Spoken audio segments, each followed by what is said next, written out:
तो मैंने तय किया कि क्यों नहीं नाथुला पर एक अच्छी भगत सिंह जी की मूर्ति लगे, जो चाइना वाले रोज उसको देखते रहते हैं।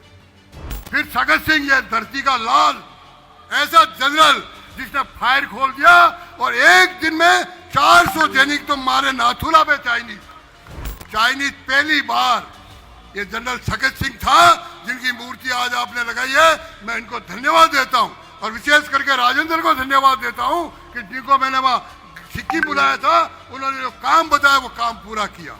आज इस शौर्य दिवस में उपस्थित हमारे प्रदेश के लोकप्रिय मुख्यमंत्री भाई भजनलाल जी और भगत सिंह जी का नाम उस स्टेडियम लगातार देख रहे होंगे, सरसंघचालक और मुस्कुराते हुए लोकसभा को चलाते हैं, ऐसे मेरे छोटे भाई ओम बिरला जी।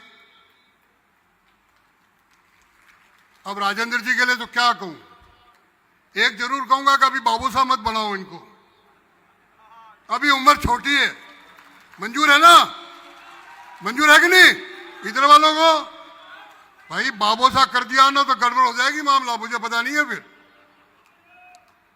तो ये आप सावधान रहना, कोई बाबू साहब नहीं गया इनको। राजू भैया ठीक है, इसलिए बाबू साहब वाला नाम छोड़ दो अभी, क्यों हमारे यहाँ कई नियम बने हुए हैं, कहीं वो नियम वही लागू नहीं हो जाए। भाइयों, मैं इस चूरू की धरती पर मोटरसाइकिल से कोई ऐसा ब्लॉक नहीं होगा वहां नहीं घुमाऊं। राजनीति में काम करते करते 2000 के बाद दिल्ली में जाना हो गया, भारतवर्ष के कई प्रांतों में काम किया, और लेकिन मुझे भी बाबू साहब मान करके पार्टी ने मुझे गवर्नर बना के भेज दिया। अब वास्तव में मैं भाषण देने नहीं आया। जब मैं सिक्किम गया तो सिक्किम की जनता और सिक्किम की सरकार 11 दिसंबर को नाथुला दिवस मनाती है।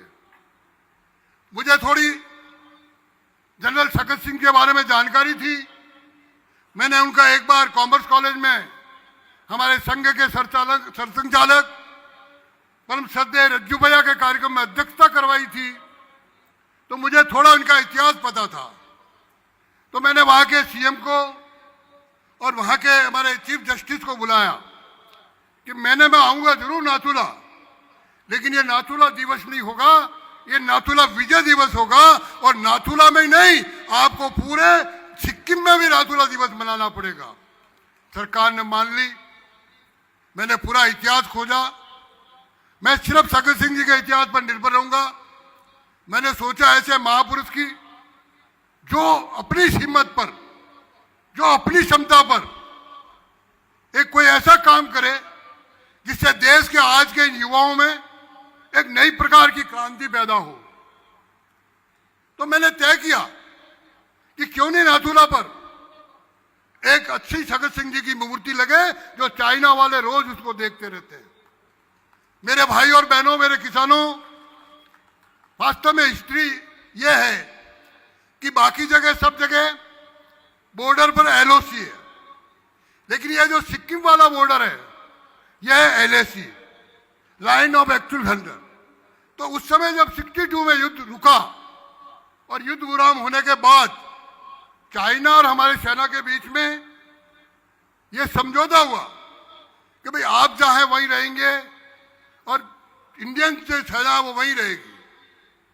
लेकिन चाइना के मन में लालच आया हुआ था 62 का। उन्होंने सोचा अगर ये नाथुला परमानेंट हो गया तो हमको कहीं के नहीं रहेंगे। बाकी जगह उन्होंने काफी जमीन हड़प रखी थी, काफी कैजुअलिटी भी हुई थी। तो एक बार भगत सिंह जी और वहां के चाइना के पीएलए के कमांडर के साथ मीटिंग की।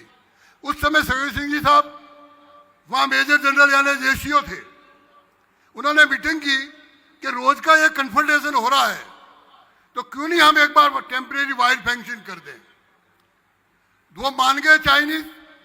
सोचा क्या है, ये मानने में क्या दिक्कत जाता है, इंडियंस तो बहुत कमजोर है, करने दो वाइल्ड फैंसिंग, हम इसको भी छोड़ के भग जाएंगे, आगे चले जाएंगे। और अगर वो नाथुला पे कब्जा करते तो पूरा सिक्किम आज अपने पास नहीं रहता। तो वो जब 2-3 दिन आर्मी के जवानों ने बीआरओ के लेबर को लाके वायरिंग शुरू की तो चाइनीज के मन में खोट आई, और यह खोट आई कि अगर वायर फेंसिंग हो गई तो ये तो नाथुला इनका चला जाएगा, तो हम सिक्किम कैसे हड़पेंगे, और सिक्किम हड़पेंगे तो जिनको वो कहते हैं नेक, वो ये गला है छोटा सा ईस्ट नॉर्थ ईस्ट जाने में, उस पर कब्जा करने का मौका मिलेगा। उन्होंने 5 दिन बीतने के बाद फायर खोल दी। हमारे लगभग 15-20 जवान शहीद हो गए। काफी कोशिश की भाई फायर क्यों कर रहे हो, माने नहीं। तो उन्होंने हमके जनरल जो सिलीगुड़ी बैठते थे उनको फोन किया, साहब चाइनीज ने फोन कर दिया, तो उन्होंने कहा नो फायर। बड़े परेशान हुए और 2-4 दिन निकले, जब तक संख्या बढ़ती गई 25, 26, 30 तक चली गई। आखिर में उन्होंने अपने जनरल जो ईस्टर्न कमांड के जनरल थे उनको जब पूछा तो उन्होंने कहा नो फायर। आखिर में उन्होंने चीफ को भेजा, जब तक 60 जवान हमारे शहीद हो गए, उन्होंने नो फायर। फिर सगत सिंह, ये धरती का लाल ऐसा जनरल जिसने फायर खोल दिया, और एक दिन में 400 सैनिक तो मारे नाथुला पे चाइनीज, और 300 सैनिक मारे चीला पे, और 500 सैनिक मारे जजीरा पे। लगभग 1200-1300 जवानों की चाइनीज पहली बार। ये जनरल सगत सिंह था जिनकी मूर्ति आज आपने लगाई है, मैं इनको धन्यवाद देता हूं, और विशेष करके राजेंद्र को धन्यवाद देता हूं कि जिनको मैंने वहां सिक्किम बुलाया था, उन्होंने जो काम बताया वो काम पूरा किया। और चाइनीज व्हाइट फ्लैग लेके खड़े रहे, और व्हाइट फ्लैग लेके आखिर में ये हुआ, चलो युद्ध रुक गया, चाइनीज भाग गए वापस, नाथुला पे वापस उन्होंने कर दिया। अब नाथुला की बारी आई तो हमारी सरकार ने कहा कि सगत सिंह जी को कहा कि नाथुला खाली करो। उन्होंने कहा मेरी अर्थी पे खाली होगा, मैं किसी कीमत पे नाथुला खाली नहीं करूंगा। तो मेरे मन में एक कल्पना थी, अरे मैं राजस्थान का नागरिक, वहां अगर गवर्नर बन के गया हूं तो चाइनीज की छाती पर इस चूर के लाज की मूर्ति लगनी चाहिए, और आपके इस राजेंद्र भैया को उस मूर्ति में उस दिन बुलाया। तो यह इतिहास है। तो मैं बहुत धन्यवाद दूंगा, और राजेंद्र जी आपको भी धन्यवाद दूंगा कि आपने मेरा कहना माना और मुझे आने का अवसर मिल गया। लेकिन भाई मैं राजनीतिक मंच पे नहीं जा सकता, ये भी मेरे प्रतिबंध है। तो मैं सिर्फ जनरल सगत सिंह जी की मूर्ति इन्होंने स्थापित की है, और ऐसा जीवट वाला कार्यकर्ता मैंने नहीं देखा जो पीछे पड़ के इतनी भव्य मूर्ति आज आ गई है। लोग आएंगे जाएंगे, इनको याद करेंगे। और मैं आपको निमंत्रण देके जाता हूं, या बैठे जो सैनिक है मेरे, या जो सेना से प्रेम करने वाले जो लोग हैं, चाहे तकलीफ होगी तो मैं निमंत्रण देता हूं, आइए सिक्किम राजभवन ठहरिए और जनरल सगत सिंह का चाइना में बॉर्डर पर दर्शन करके आए। आप सबको बहुत बहुत शुभकामनाएं, ऐसी गर्मी में आए, आप सबका बहुत बहुत धन्यवाद। भारत माता की, भारत माता की। जय तो जोरी बोलो भाई, जय लाडला हाथी उसे नहीं करेगा ये।